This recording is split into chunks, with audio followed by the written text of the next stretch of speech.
অংশই শুরু করেছেন এক একজন গুরু বা শিক্ষক, যাদের অনেকেই বেশ বিতর্কিত ছিলেন। খ্রিস্টান ও ইসলাম ধর্মের মতো অন্য দুটো বড় ধর্ম তুলনায় হিন্দু ধর্ম মূলত শুধু একটা অঞ্চলের সীমাবদ্ধ, দক্ষিণ এশিয়ায়। আসসালামু আলাইকুম ওরহামতুল্লাহি ওবরকাতু। কেমন আছেন বন্ধুরা? আশা করি সবাই আল্লাহর রহমতে ভালোই আছেন। হিন্দু সম্প্রদায়ের ব্যাখ্যা 2 নম্বর ভিডিও শেষে আস্তিক ও নাস্তিকের কথা একটু বলেছি, তাই আজকের এই ভিডিওতে আস্তিক ও নাস্তিক নিয়ে বিস্তারিত শুরু করছি। তো বন্ধুরা চলেন তাহলে শুরু করা যাক। হিন্দু ধর্মের 6টি আস্তিক দর্শন হলো ন্যায়, বৈশেষিক, সাংখ্য, যোগ, মীমাংসা এবং বেদান্ত। তবে মনে রাখবেন, এগুলো কোনো সম্প্রদায় বা ডিনোমিনেশন নয়, এগুলো বরং দর্শন বা চিন্তাধারা, যা হিন্দু ধর্মের বিভিন্ন সম্প্রদায়ের লোকেরা অনুসরণ করতে পারে। আস্তিক দর্শনগুলোর বিপরীতে নাস্তিক দর্শনগুলো বেদকে মানে না, তাই হিন্দুদের কাছে এগুলোকে বেধর্মী বা বিভিন্ন মতের বলে মনে করা হয়। এর মধ্যে আছে বৌদ্ধ ধর্ম এবং জৈন ধর্মের মতো বড় ধর্ম, আর কিছু ছোট ছোট চিন্তাধারা। এখন যদি আপনারা পশ্চিমের লোক হন, তাহলে 6টা আস্তিক দর্শনের মধ্যে সম্ভবত শুধু একটাই চেনেন, তা হলো যোগ। যোগ সম্পর্কে প্রথমে যা জানা দরকার তা হলো এটা শুধু কিছু শারীরিক ব্যায়াম নয়, যা বেশিরভাগ পশ্চিমের লোকেরা মনে করে।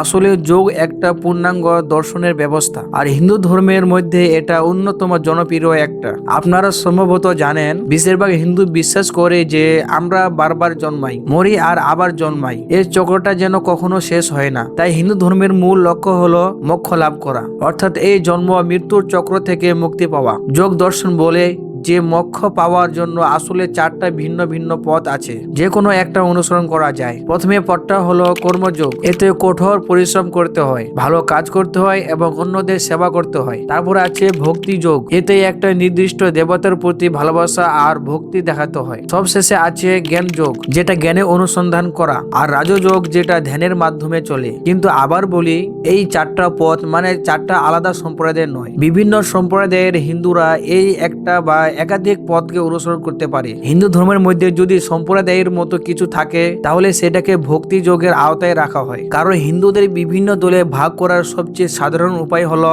তারা কোনো দেবতা বা দেবতাদের প্রতি বিশেষভাবে ভক্ত। এই জন্যই প্রায়শই বলা হয় যে হিন্দু ধর্মের 4টা প্রধান সম্প্রদায়ের আছে: বৈষ্ণব ধর্ম, শৈব ধর্ম, শাক্ত ধর্ম এবং স্মার্ত ধর্ম। চলো প্রথম বৈষ্ণব ধর্ম নিয়ে কথা বলি, কারণ এটা সবচেয়ে বড় সম্প্রদায়। হিন্দু ধর্মের মধ্যে প্রায় 70% হিন্দু বৈষ্ণব ধর্মকে অনুসরণ করে।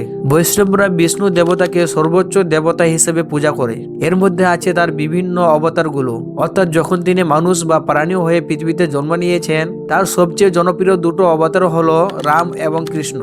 বিষ্ণু আসলে বেদের প্রধান দেবতাদের মধ্যে একজন ছিল না।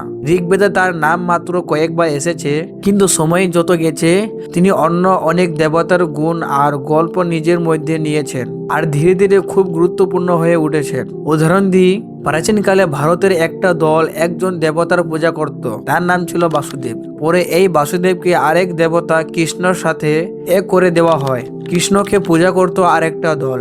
তারপর আরো পরে এই বাসুদেব কৃষ্ণ বিষ্ণুর সাথে মিশে যান। তাকে বিষ্ণুর 10টা বড় অবতারের একজন বলে মানতে শুরু করা হয়। এখন আপনারা হয়তো ভাবছেন এটাই একটু অদ্ভুত, কিন্তু আসলে ধর্মের ইতিহাসের 2 বা তার বেশি দেবতা মিলে একজন হয়ে যাওয়ার ঘটনা খুব সাধারণ। যেমন কানান দেশে আগে এলো নামে এক দেবতা ছিলেন, আর ইয়াহওয়ে নামে আরেক দেবতা ছিলেন। এরা আলাদা আলাদা ছিলেন, কিন্তু সময়ের সাথে সাথে এই 2 দেবতা একসঙ্গে মিশে গেলেন, আর লোকে তাদের একই দেবতা মনে করতে শুরু করলো। এটাই ব্যাখ্যা করে কেন আজও বাইবেলে কখনো ঈশ্বরকে এলো বা এলোহিম বলা হয়, আবার কখনো ইয়াহওয়ে বলা হয়। হিন্দু ধর্মের দ্বিতীয় সবচেয়ে বড় সম্প্রদায় হলো বৈষ্ণব ধর্ম, যা মূলত দক্ষিণ ভারতে বেশি দেখা যায়, এবং সব হিন্দুদের মধ্যে প্রায় 25 থেকে 35% লোক এটা অনুসরণ করে। বিভিন্ন অনুমান অনুযায়ী এটা দ্বিতীয় বৃহত্তম গোষ্ঠী। শৈবরা শিবকে সর্বোচ্চ দেবতা মনে করে পূজা করে।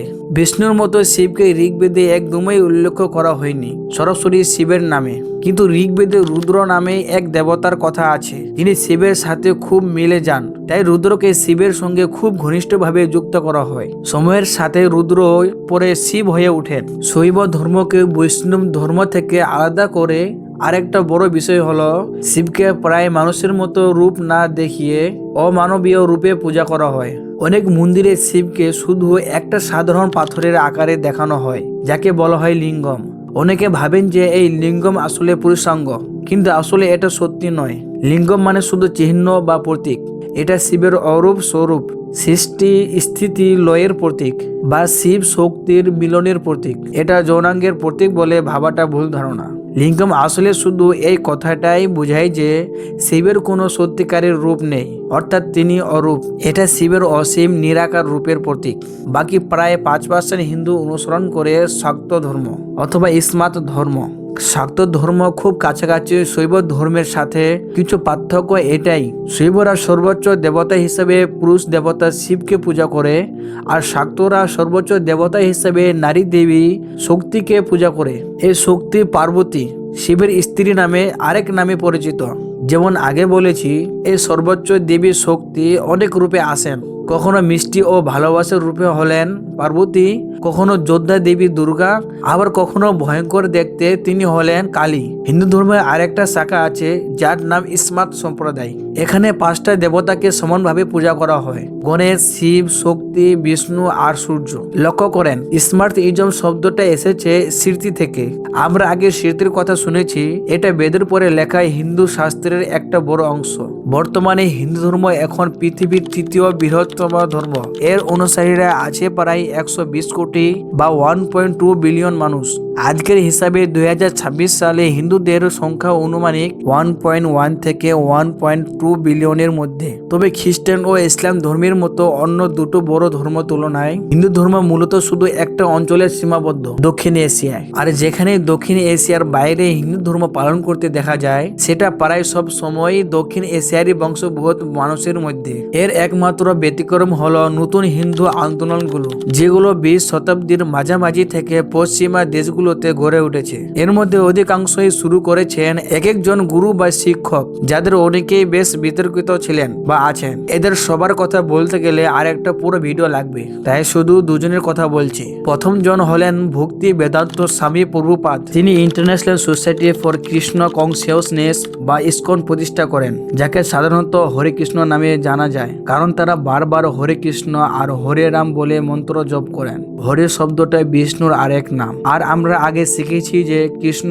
আর রাম দুজনেই বিষ্ণুর অবতার। তাই অবাক হবেন না যখন বলবো যে হরে কৃষ্ণরা বৈষ্ণববাদ অনুসরণ করেন। তবে তাদের বৈষ্ণববাদের শিখর গৌড়ীয় বৈষ্ণববাদে।